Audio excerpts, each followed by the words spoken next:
شکریہ مہداق جی.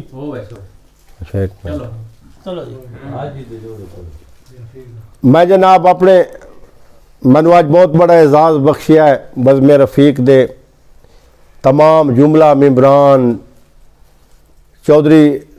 لقمان مصطفیٰ ویرا اللہ تعالیٰ انہوں سلامت رکھے. یہ بڑا میں نے اعزاز دیتا نے صدارت دا. میں واللہ یہ تو میں آپ تو منصف ہاں. یہ بڑا اوکھا جہا ہے یہ چیز جیڑی ہر بندہ صدارت دے لائق نہیں. میں بھی اس لائق نام لیکن محبتاً انہاں بھراواں دیاں اس بازم دیاں ہون اس بازم واسطے زوردار تاڑی ہونی چاہیے. اور چودھری لقمان مصطفیٰ ویرا اللہ سلامت رکھے تو انہوں شاد و آباد رہو. مارا صرف گبے سر رمضان کیسر سارے دوست جیڑے لائیو سن دے پہن تمہانے صاحب آئی صاحب ایک دوڑا پڑیا ہے. اساں جدان بھی ملن دی ہوب رکھ کے آ ملنے پتن دے کھاڑے انہ پرلی مردو دے گھلنے سائے تلخ پیام کراڑے تے میری شرف وصال تو کاسے رکھیاں بے موسم ہر چاڑے تھی مانتے غرق رفیق گئیو سے مارے انج بے رکیاں داڑے. ڈاڈا نیڑے ہو کے سنے ہی مالک چنگے وقتوں دیں پر تائے نہیں جدہ نین غریب دے تک نہیں سکدے ادا سجنا دے گھنڈ لائے نہیں. جنہ جیندیاں جاگتے ساڑے آہا ہوئے وارث آن بڑھائے نہیں تے رفیق دی میت دے چارے پاوے کیوں غیراں تو نبوائے نہیں. جداں بخت دے آن پچھاویں ڈھل دین بندہ لوندا سکھ دی چھانوں نہیں روٹی مل دی پارس تو دندارے ورگیاں شانوں.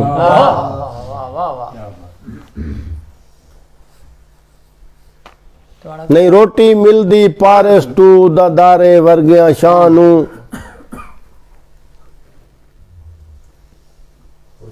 چلو اساں جدان بھی اپنا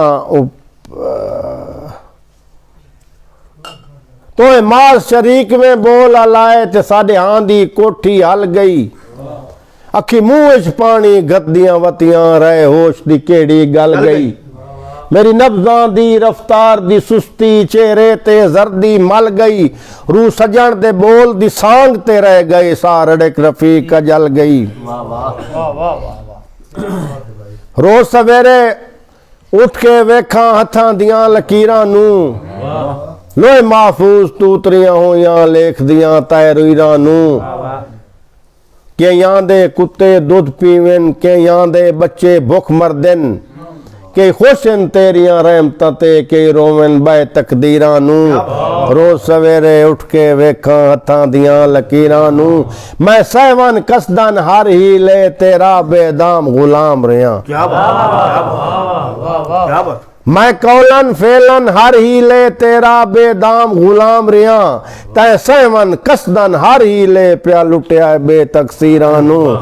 روز سویرے اٹھ کے ویکھاں ہتھاں دیاں لکیراں نوں اور کپڑے ویکھ کے لوگ اندازے لیندن وسدیاں اجڑیاں دے.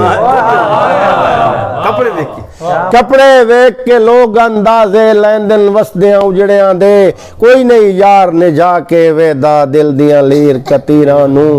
روز سویرے اٹھ کے ویکھاں ہتھاں دیاں لکیراں نوں چادر ویکھ کے پیر کھلار قد تو وڈے ساد نہ مار. چادر ویکھ کے پیر کھلار قد تو وڈے ساد نہ مار جھلیا دل سیانا باننا جفے مار شتیراں نوں روز سویرے اٹھ کے ویکھاں ہتھاں دیاں لکیراں نوں. اکھ دا سیک بھی جر نہیں سکدا پیار بھی کیڈا نازک رشتہ ہے. اکھ دے سیک نو جر نہیں سکدا پیار بھی کیڈا نازک رشتہ ہے. ہکے روسے تروڑ وکھایا ہے پیار دیاں زنجیراں نوں روز سویرے اٹھ کے ویکھاں ہتھاں دیاں لکیراں نوں سنگتاں نال سوار سفر دے کلیاں کہنوں کیچ نہ لدا. سنگتاں نال سوار سفر دے کلیاں کہنوں کیچ نہ لدا راندی اچ جے کھا ویندی ہے اڑ سویاں راگیراں نوں روز سویرے اٹھ کے ویکھاں ہتھاں دیاں لکیراں نوں اور وقت زوال دا پیش نہ آوے تختو چا کے بوئے تے مارے وقت زوال دا پیش نہ آوے تختو چا کے بوئے تے مارے اکھی نال رفیق میں ڈٹھا ہے پندا ڈھیر امیراں نوں روز سویرے اٹھ کے ویکھاں روز سویرے اٹھ کے ویکھاں ہتھاں دیاں لکیراں نوں اردو دے عادل خواوڑ تھوڑا جے اتھے تھی بھائی غزل دے انہوں نے ایک دو شعر من یاد پہ کمر پہ سکتا ہے چپ ہے تارے شجر شجر دم بخود کھڑا ہے اجاڑ بستی کی چاند راتوں میں دل کا سناٹا گھل گیا ہے نفس نفس میں علاؤ غم کے نظر نظر میں طلب کی گرمی کچھ ایسے بدلا ہے موسم دل جو نقش تیرا تھا جل گیا ہے اور سرد آہوں سے کوئی کہہ دے جو برف کی لاش تھا رفیقی اداس لمحوں کی آنچ پہ وہ جلا نہیں ہے پگھل گیا ہے مجھ کو گرمی حالات نے پالا ہے رفیق آگ کا پھول ہوں شولوں میں نکھر جاؤں گا واسلام بند نہ کرے میں اعلان تھوڑی جا کرنا آپ کو مہربانی سارے دوست باسن غلام علی دی غزل سنوائے سان تو اس تو پہلے میں شکریہ ادا کرینا جناب یوسف سامل اور پوری میکن برادری دا جڑے خوبصورت بزم کامیاب کراونے یوسف سامل دا ساتھ رہتا ہے راجہ مظفر صاحب راجہ میر صاحب اور باقی جتنے بھی دوست آئے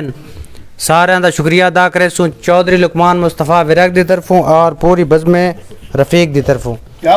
اور ایک ضروری اعلان 6 مارچ 2021 اس دے وچ ایک ساری نشست ہوندی پی شاہ والا جنوبی تے 6 مارچ اس دے وچ جاجن ملک قیصر عزیز جاور واگرا صاحب بزم رفیق دا کوئی بندہ ایسا کوئی نہ گنسی حاجی رفیق صاحب دا کلام پڑھا وینا پہلا انعام 30,000 روپیہ وے جیڑا حاجی صاحب دا کلام زیادہ پڑھسی مثلا آخر تک ویسی صحیح پڑھسی جج اس سے جج مقرر ہیں ملک قیصر عزیز جاور واگرا صاحب اور دوسرا انعام 10,000 روپیہ تیسرا 5,000 ہے اور چوتھا بھی 5,000 روپیہ ہے مطلب 50,000 روپیہ ملنا ہے جیڑا حاجی صاحب دے زیادہ دوڑا پڑھسن تے اس تقریباً 20 بندے حصہ گن سکتے ہیں تے انہاں دیاں کرسیاں ٹائیاں ہوسن جیڑے مثلا